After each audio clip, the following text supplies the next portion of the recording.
Один как ребенок хочет плакать. В общем, звуки издавал какие-то. Бу август уртасында Яршалының Зәп микрорайонында булган хәл. Шушы тирәдә яшәүчеләр җирдә яткан баланы күргәч тиз генә ашыгыч ярдәм чакырта. 4 яшьлек сабый 9-нчы каттан егылып төшкән. Бу йортка куелган камера кадрларыннан күренә. Малай әтисенә кунакка килгән булган диләр. Фаразлар буенча ул тәрәзә төбенә менә һәм анда куелган челтәргә таянып аска төшеп китә.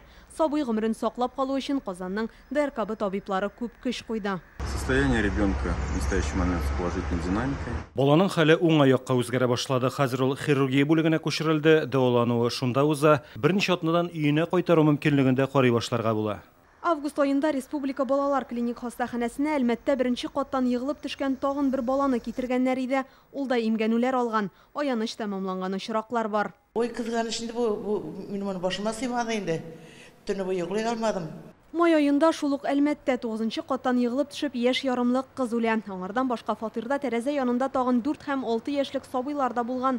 Соңрак бу балаларны әти-әниләре өйдә үзләрен генә калдырулары ачыклана. Прокуратурадан алынган мәгълүматларга караганда, республикада ел башыннан 17 бала тәрәзәдән егылып төшкән. Узган ел 23 очрак була, 5 сабыйның гомере өзелә. Основная доля падений приходится на детей в возрасте от 1,5 до 7 лет. Егылып төшүче сабыйларның иң кечкенәсенә яшь ярым, зурысына 7 яшь. Һәрбер очрак буенча прокуратура тикшерү уздыра. Гадәттә, ата-аналарның куркынычсызлык кагыйдәләрен үтәмәүе ачыклана. Алар административ җаваплылыкка тартыла, кайберләренә карата җинаять эше дә кузгатабыз.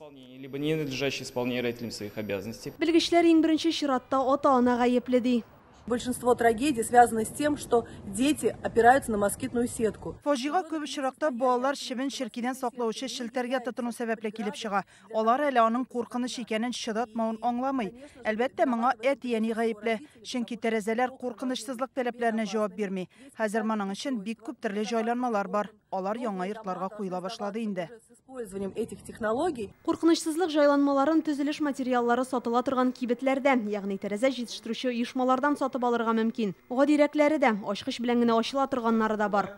Еще есть вот такой вариант. Это замок с ключом, который ставится внизу створки. Он вот так устанавливается. Җайланманың монысы тагын да ышанычлырак ди белгечләр. Ул тәрәзәнең аскы өлешенә урнаштырыла һәм ачкычка бикләнә. Бары тик өскә өлеше генә яртылаш ачык кала. На самом деле заказывают эти детские замки довольно редко. Дөресен әйткәндә, кешеләр мондай саклану җайланмаларын бик сирәк сорый. Без аларга күңелсез очраклар булмасын өчен һәрбер тәрәзәгә куярга киңәш итәбез. Әмма күбесе баш тарта, үзләр белән андый хәл булмас дип уйлыйлар күрәсең. Детских замков. Белгечләр бала өйдә вакытта тәрәзәләрне киң итеп ачмаска, эш белән мәшгуль булып, аларны игътибардан югалтмаска киңәш итә. Индилә Хөсәйнова, Чулпан Касыймова, Илшат Мөхәммәтов, Яңа гасыр каналы.